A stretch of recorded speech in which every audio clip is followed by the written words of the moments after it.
1, 2, 3. Stand here. 1, turn. 2, look. 3, kick.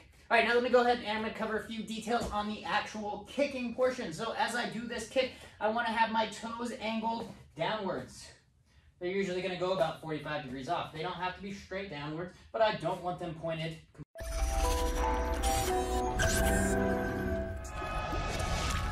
So do you want to learn how to do a Taekwondo back kick?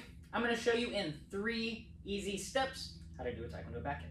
All right, so first thing, you got to be in a sparring stance. All right, not quite a fighting stance, a sparring stance. Sparring stance, your heels are in line whenever you're doing this.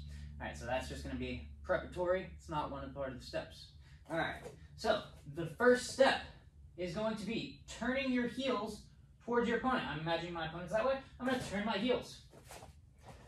Now when I do this, I want to make it so that my back leg is slightly out of line with my other leg. I don't want to keep them in a straight line completely, and I also don't want to keep them here, so that's just going to be a little wonky. So here, 1, turn the heels, point them towards your opponent. 2, look from one side to the other side. All right, so that's 1 and 2.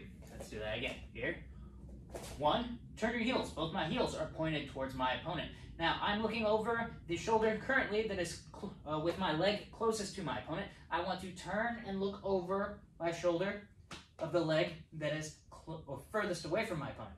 And now 3 is to kick. That's it. 1, 2, 3. Stand here. 1, turn. 2, look. 3, kick. All right, now let me go ahead and I'm going to cover a few details on the actual kicking portion. So as I do this kick, I want to have my toes angled downwards. They're usually going to go about 45 degrees off. They don't have to be straight downwards, but I don't want them pointed completely to the side. That raises my hip. It turns into a back side kick. Instead of a back kick, it's different, okay? It's different, it's different.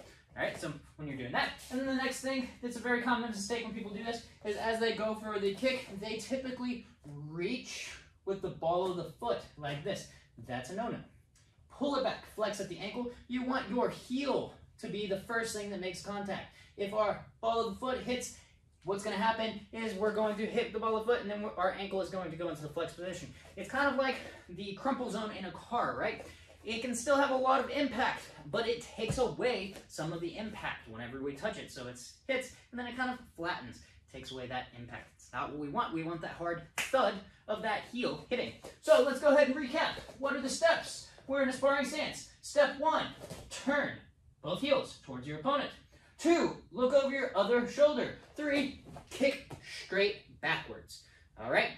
And then one last detail. I want you, when you're first learning this, to just kick and set it down with your back still pointed towards your opponent. That's just when you're learning it. You can turn later when you get more comfortable. But if you try to turn as you're doing it, it's going to look like that. You're going to end up doing a back side kick. You're going to have a little bit more of a rounded motion, which typically causes something like that to happen, and then you miss your opponent completely. So I want you to make sure that that kick is in a straight thrusting motion. Step 1, turn the heels. Step 2, look over the shoulder. Step 3, kick straight backwards. And for now, we're just going to set them down right next to each other. All right? So hopefully with this, you're now able to go do a back kick. Back kick's a great kick. If you ever see it used in MMA, if it lands, it usually ends the fight because it's a super powerful kick. All right, go out and give it a shot. Let me know how it works for you. Comment down below.